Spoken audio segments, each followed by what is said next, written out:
An alleged peeping Tom is set to front court tomorrow, accused of peering into people's homes in the city's inner west. We got a peeping Tom on the loose. Channel 9 are onto it. The 50-year-old today apologised to the judge for what he's done, but terrified residents say they want to keep him off the streets. Terrified at the time because they might not have known that he had a gun and was an intruder, but once they know he's a peeping Tom, I don't think terrified is what they would be. And how long do they want him off the streets for? Life behind bars? On the run from our cameras, an alleged peeping Tom. You think given all the other pressing news that's going on around the country, people would simply wrap it up with the court dates and move on, but no, apparently the resources that they've committed to this. On-site reporter, cameraman, someone else filming, chasing him. When he runs off, they don't just go, oh, well, he's run off. We'll try and catch him because he's a peeping Tom. Sigfrido Cantillo de Armas, a cleaner from Ashfield, now accused of sneaking up to people's homes and peering through their windows. Well, Pete's already said that. Why is she repeating it? It's almost like they're trying to waste time. It's pretty confronting, really, because you're not used to that around here. Yeah, obviously, it's quite concerning. You don't want that in your community. Well, that's not exactly terrified, Pete, you liar. That's expected. Just reacted to it in a rational way, unlike Channel 9. The 50-year-old allegedly peeked through the window of a home on Robert Street at Ashfield on Friday around 8:30 p.m. and then less than an hour later at a separate home on Smith Street in Summer Hill. Normally a map like this would be for multiple homicides across the city, not for a peeping Tom. They're the graphics. He's also been charged for allegedly stalking residents on 2 occasions, one at 9:45 p.m. on March the 1st and another on the morning of the 29th.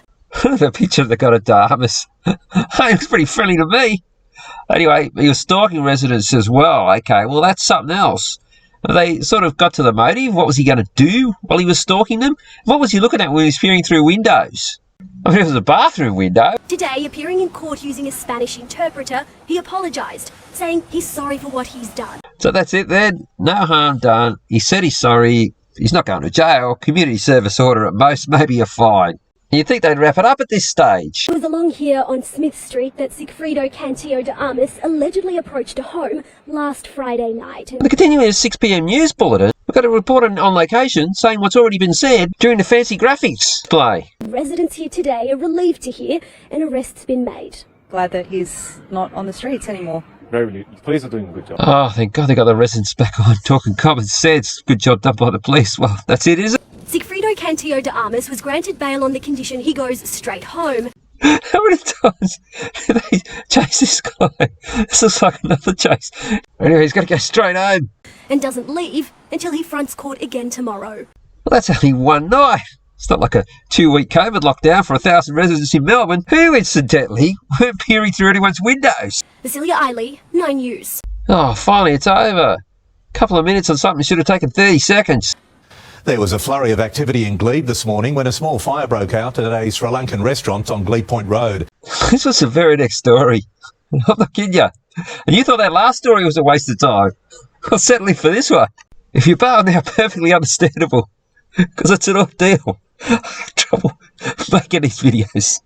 It started in the kitchen. Quick-thinking staff quickly extinguished the blaze, preventing major damage. Do I need to say anything? Glebe fire!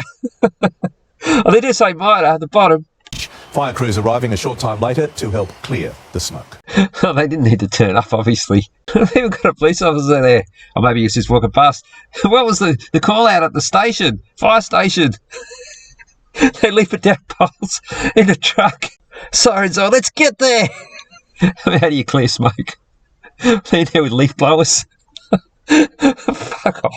I will commend them though for keeping this short. They could have started interviewing the kitchen staff. The hero put the fire out. What did you do? How high were the flames? Oh, just in a pan. I just threw a wet tea towel over the top. That's your 6 p.m. news, Sydney.